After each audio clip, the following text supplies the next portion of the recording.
اور ہم نے داؤد اور سلیمان کو علم عطا کیا، اور انہوں نے کہا تمام تعریفیں اللہ کی ہیں جس نے ہمیں اپنے بہت سے مومن بندوں پر فضیلت عطا فرمائی ہے۔ اور سلیمان کو داؤد کی وراثت ملی، اور انہوں نے کہا اے لوگو، ہمیں پرندوں کی بولی سکھائی گئی ہے اور ہمیں ہر ضرورت کی چیز عطا کی گئی ہے، یقیناً یہ اللہ تعالیٰ کا کھلا ہوا فضل ہے۔ اور سلیمان کے لیے ان کے سارے لشکر جمع کر دیے گئے تھے جو جنات، انسانوں اور پرندوں پر مشتمل تھے، چنانچہ انہیں قابو میں رکھا جاتا تھا، یہاں تک کہ ایک دن جب یہ سب چیونٹیوں کی وادی میں پہنچے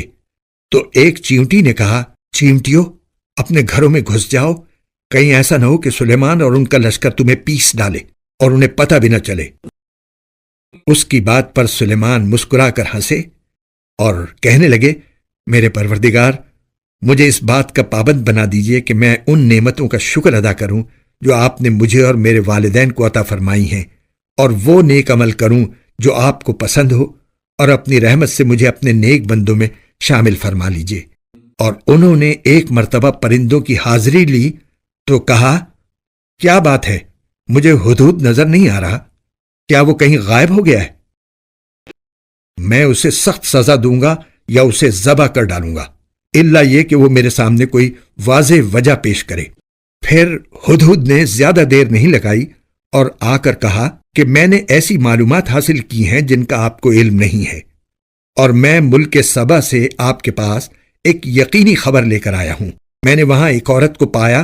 جو ان لوگوں پر بادشاہت کر رہی ہے، اور اس کو ہر طرح کا ساز و سامان دیا گیا ہے، اور اس کا ایک شاندار تخت بھی ہے۔ میں نے اس عورت اور اس کی قوم کو پایا ہے کہ وہ اللہ کو چھوڑ کر سورج کے آگے سجدے کرتے ہیں، اور شیطان نے ان کو یہ سجھا دیا ہے کہ ان کے اعمال بہت اچھے ہیں، چنانچہ اس نے انہیں صحیح راستے سے روک رکھا ہے، اور اس طرح وہ ہدایت سے اتنے دور ہیں کہ اللہ کو سجدہ نہیں کرتے جو آسمانوں اور زمین کی چھپی ہوئی چیزوں کو باہر نکال لاتا ہے، اور تم جو کچھ چھپاؤ اور جو کچھ ظاہر کرو سب کو جانتا ہے۔ اللہ تو وہ ہے جس کے سوا کوئی عبادت کے لائق نہیں، اور جو عرش عظیم کا مالک ہے۔ سلیمان نے کہا، ہم ابھی دیکھ لیتے ہیں کہ تم نے سچ کہا ہے یا جھوٹ بولنے والوں میں تم بھی شامل ہو گئے ہو۔ میرا یہ خط لے کر جاؤ اور ان کے پاس ڈال دینا، پھر الگ ہٹ جانا اور دیکھنا کہ وہ جواب میں کیا کرتے ہیں۔ چنانچہ ہدہد نے ایسا ہی کیا، اور ملکہ نے اپنے درباریوں سے کہا، قوم کے سرداروں، میرے سامنے ایک باوقار خط ڈالا گیا ہے،